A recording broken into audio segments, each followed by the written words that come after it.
Olá pessoal, tudo bem? Eu sou o professor Gui e nessa aula eu vou falar sobre regra de 3. A gente vai ver a regra de 3 simples e depois a regra de 3 composta. Antes, porém, a gente precisa lembrar de uma parte bem importante da nossa aula anterior que foi sobre razões e proporções, que é a parte de grandezas proporcionais. Então eu posso ter grandezas que são diretamente proporcionais e eu posso ter grandezas que são inversamente proporcionais. Apenas lembrando que grandeza é tudo que eu posso medir ou comparar, certo? Então, quando as grandezas são diretamente proporcionais, o quociente entre elas é constante. Então eu tenho aqui as duas grandezas A e B, eu tenho que o quociente entre elas é constante, ou seja, a divisão, certo? Quociente é uma divisão, então A sobre B é igual a um K, esse K é a constante. O que é importante a gente observar que acontece aqui? Imagina que eu aumento o valor de uma grandeza, o que acontece com a outra? Vai ter que aumentar também, porque como é um quociente, para que o valor continue resultando a mesma constante, se eu aumento o valor de uma grandeza, a outra tem que aumentar também, tá? Então, quando as grandezas são diretamente proporcionais, se eu aumentar o valor de uma, a outra tem que aumentar também. Então aqui, se eu aumento o valor do A, o meu B vai ter que aumentar também. Ou se eu diminuir o valor de uma, a outra tem que diminuir também. Tá? Isso que é importante. Como que eu posso representar isso? A gente usa flechas no mesmo sentido. Tá? Então aqui essa flecha para cima significa que eu aumentando o valor de uma, a outra tem que aumentar também. Tá ok? E se as grandezas são inversamente proporcionais, aí o quociente entre elas é constante, a multiplicação. Tá? Então eu tenho aqui as grandezas A e B, eu tenho que o produto A vezes B, a multiplicação, tem que ser igual a K, que é a constante. Tá? Aqui, então, o que acontece? Agora vai ser diferente, né? Se eu aumentar o valor de uma grandeza, o que vai acontecer com a outra? Não pode aumentar, a outra vai ter que diminuir, certo? Se as duas grandezas aumentar, não vai resultar o mesmo K, a mesma constante, certo? Então, para resultar a mesma constante, se eu aumentar o valor de uma grandeza, a outra vai ter que diminuir, para continuar dando a mesma constante na multiplicação, tá? Então é importante a gente lembrar disso aqui, tá? Se as grandezas são diretamente proporcionais, aumentando o valor de uma, a outra aumenta também. E se elas são inversamente proporcionais, aumentando o valor de uma, a outra diminui. E como é que eu represento? Então, diretamente proporcionais, flechas no mesmo sentido. Ou as duas para cima, ou as duas para baixo. Se elas são inversamente proporcionais, é uma em cada sentido. Uma para baixo e uma para cima, tá? Pra gente treinar um pouquinho, então eu tenho aqui para a gente classificar algumas grandezas. Isso aqui vai ser bem importante na sequência, na hora que a gente for resolver as regras de 3. As regras de 3 é boa, né, gente? As regras de 3. A gente vai ter que usar, a gente vai ter que fazer bastante isso aqui. Então vamos lá. Primeiro, velocidade e tempo. A gente sempre vai pensar o seguinte, se eu aumentar uma grandeza, o que acontece com a outra? Então, imagina que eu vou andar aqui do início do quadro até o final, e vou numa certa velocidade, né? Beleza. Agora, imagina que eu vou mais rápido. O que acontece? Eu levei mais ou menos tempo para chegar? Levei menos tempo, né? Então, se eu aumentar a velocidade, eu diminuo o tempo. São grandezas inversamente proporcionais. Aumentando uma, a outra diminui. Como que eu represento? Uma flecha em cada sentido. Tá? Então eu tenho uma flecha para cima e outra para baixo. Elas são inversamente proporcionais. Tá ok. Velocidade e distância. Agora a gente vai pensar o seguinte, se eu andar mais rápido, o que acontece com a minha distância? Eu vou percorrer mais ou menos distância? Eu vou percorrer mais, né? Quanto mais rápido eu for, mais longe eu vou. Então a minha distância aumenta. Aumentando uma grandeza, a outra aumenta também. São diretamente proporcionais, então são flechas no mesmo sentido. Ou as duas para cima ou as duas para baixo. Vamos colocar as duas para cima, porque é sempre no sentido de aumentar, né? E agora, distância e tempo. O que vai acontecer então com a distância e o tempo? Se eu aumentar a minha distância, o que acontece com o tempo? Ele vai aumentar também, né? É mais fácil você ir para o Japão ou ir para algum lugar aqui do Brasil? É mais fácil ir para algum lugar do Brasil, certo? Se eu tiver aqui para o Japão, aumentar a minha distância, o meu tempo vai aumentar também, é uma viagem mais longa. Quanto mais longe eu for, mais tempo eu vou levar. Então, aumentando uma, a outra aumenta também. São diretamente proporcionais. Então, novamente, duas flechas no mesmo sentido aqui. Certo? Agora, quantidade de trabalhadores e tempo. Imagina, então, que eu aumento o número de trabalhadores. O que acontece com o tempo? Ele vai diminuir. Se eu tenho um certo número de trabalhadores fazendo um trabalho e eu contrato mais gente, mais trabalhadores, quanto mais gente trabalhando, menos tempo eles levam para fazer aquele mesmo serviço, certo? Então aqui são inversamente proporcionais. Quanto mais trabalhadores, menos tempo eles vão levar. Então uma flecha em cada sentido, são inversamente proporcionais. Quantidade de trabalhadores e trabalho agora vai ser diretamente proporcional, certo? Porque quanto mais trabalhadores eu tiver, mais trabalho eles vão fazer. Professor, trabalho é uma grandeza? Sim. Eu posso ter aqui, por exemplo, uma casa construída, um muro construído. Então, quanto mais trabalhadores, mais casas, mais muros eles vão fazer, tá? Então essa é a ideia. Diretamente proporcionais, flechas no mesmo sentido novamente. E para finalizar, eu tenho aqui horas trabalhadas por dia com relação ao tempo de execução do serviço. Então a gente vai pensar o seguinte: se os trabalhadores trabalharem mais horas por dia, eles vão levar mais ou menos tempo para terminar o serviço? Eles vão levar menos tempo, né? Se eles fazerem hora extra, eles vão levar menos tempo para fazer o serviço, tá? Ou se trabalhar menos horas por dia, vai levar mais tempo para terminar. Ou seja, são inversamente proporcionais. Aumentando uma, a outra vai diminuir. Então eu coloco flechas em sentidos contrários aqui. Tá ok? Agora a gente vai entrar de fato na regra de 3, começando pela regra de 3 simples. A melhor forma de eu te explicar isso é fazendo exemplos. Então vai aparecer o primeiro exemplo aí.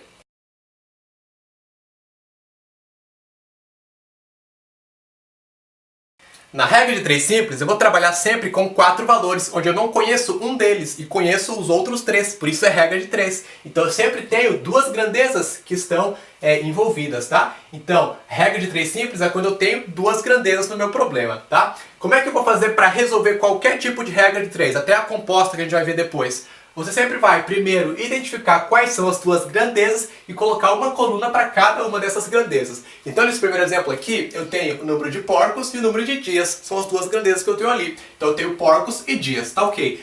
Aí você vai ter que organizar os dados em antes e depois. Então, eu tenho uma linha para o antes e outra linha para o depois. Como assim, professor, antes e depois? Um problema de regra de 3, ele sempre traz um antes e um depois. Uma coisa que acontecia antes, tá? E uma coisa que vai acontecer depois. Então, nesse primeiro exemplo aqui, o que acontecia antes? A gente tinha 100 porcos e a ração durava 30 dias. Esse era o antes, tá? Ração para 100 porcos durava 30 dias. E o depois? O nosso suinocultor adquiriu mais 20 porcos, então ficou com 120. E a gente tem que descobrir quantos dias vai durar. Então, o nosso X está aqui, certo? A gente tem que achar quantos dias vai durar essa ração agora para os 120 porcos. Então, esse é o depois, tá ok? Então, é bem tranquilo. Agora eu tenho que verificar se as grandezas elas são diretamente proporcionais ou inversamente proporcionais. Na regra de 3 simples não tem problema, porque eu tenho só 2 grandezas. Então eu sempre analiso uma grandeza com relação à outra. Mas a gente vai ver depois na regra de 3 composta, que eu vou ter mais que 2 grandezas, aí eu sempre tenho que analisar cada grandeza com relação a que tem a variável, tá? Mas nesse caso aqui não tem problema então. Eu vou analisar porcos com relação aos dias. Quanto mais porcos eu tiver, nesse caso, para comer a ração, o que vai acontecer com os dias? Vai dar menos dias, né? Quanto mais porcos comendo, menos dias vai durar a ração. Então elas são inversamente proporcionais, porque se eu aumentar uma, a outra vai diminuir. Então eu vou colocar aqui flechas em sentidos contrários. Maravilha! Feito isso, agora é só eu resolver a minha regra de 3. Como é que eu faço? Sempre vou pegar aqui a grandeza que tem a minha variável, vou pegar a razão, então 30 sobre x, tá ok? E vou fazer igual aí a outra grandeza que eu tenho aqui. Só que eu tenho que tomar cuidado que se ela for inversamente proporcional, eu vou ter que inverter essa grandeza. Se ela for diretamente proporcional, eu mantenho ela igual. Como ela é inversamente proporcional, por isso que é importante analisar, eu vou ter que inverter. Então eu vou ter que colocar o 120 sobre 100. Eu tenho que inverter essas grandezas aqui, tá? E aí eu caí numa proporção, certo? Uma igualdade de 2 razões, uma proporção, é só multiplicar cruzado e achar o valor do meu x. Então, x vezes 120 eu tenho 120x, igual a 100 vezes 30 eu tenho 3.000. Tá? Aí é só dividir então, vou ter 3.000 dividido aqui para 120, e aí o meu x vai ser igual então a 25, no caso aqui, a grandeza é dias, né? Então 25 dias é a minha resposta. Significa então que se o suinocultor tiver os 120 porcos, essa mesma ração vai durar 25 dias, tá ok?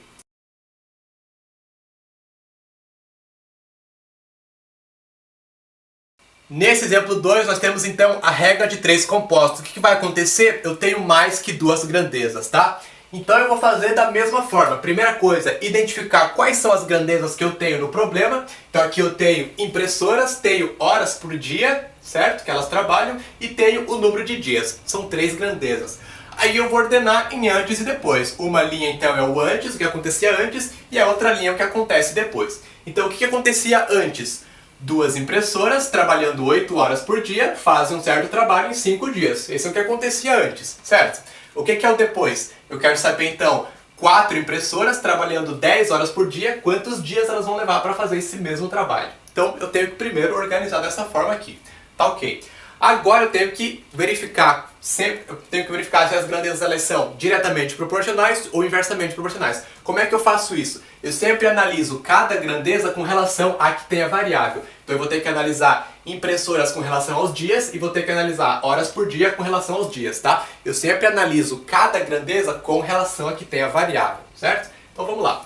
Se eu pegar o número de impressoras e o número de dias, quanto mais impressoras eu tiver trabalhando, elas vão levar mais ou menos dia? Vou levar menos dias, né? Então é inversamente proporcional. Se eu aumentar uma, a outra diminui. Vamos colocar então flechas em sentidos contrários aqui, certo? Agora se eu analisar horas por dia com relação aos dias, quanto mais horas por dia as impressoras trabalharem, elas vão levar mais ou menos dias? Vão levar menos dias, né? Foi o que a gente viu no início da aula. Se eu tenho horas por dia e dias, quanto mais horas por dia, eu vou levar menos dias. Então é inversamente proporcional novamente. Então se a flecha está para baixo aqui, ela vai ter que estar para cima aqui. Porque essas duas são inversamente, tem que ter flechas em sentidos contrários aqui. Então tá aqui. Agora o que a gente vai fazer? A gente sempre pega a grandeza que tem a variável, certo? Faz a razão dela, então eu vou fazer 5 para x, igual, aí eu faço o produto das outras grandezas, respeitando aqui o fato de elas serem diretamente proporcionais ou inversamente proporcionais. O que significa respeitar isso? Se elas forem inversamente proporcionais, eu tenho que inverter. Se elas forem diretamente proporcionais, eu mantenho, tá? O que acontece? Então as duas são inversamente proporcionais, então eu tenho que inverter as duas, tá? Então aqui eu tenho 2 sobre 4, eu vou ter que colocar 4 sobre 2. E a outra é 8 sobre 10, eu vou ter que colocar 10 sobre 8, tá? Então é só você igualar a coluna que tem a variável com o produto das outras duas, invertendo as que são necessárias, tá? Então é só resolver agora essa conta que nós temos aqui. Então eu vou ficar com 5 sobre x igual 4 vezes 10 dá 40 e 2 vezes 8 eu tenho 16. Agora é uma proporção, só multiplicar cruzado, eu vou ficar com 40 vezes x, eu tenho 40x, igual 5 vezes 16, nós temos 80, tá? Então meu x vai ser igual, é só eu dividir o 80 para 40, a gente tem 2. Significa então que as 4 impressoras trabalhando 10 horas por dia vão levar 2 dias para fazer esse mesmo trabalho. Então essa foi a nossa aula sobre a regra de 3. Espero que você tenha entendido, tenha gostado. Não tem segredo, tá? É bem fácil, só seguir esses procedimentos que nós fizemos aqui que você vai conseguir resolver qualquer questão. Valeu, tchau!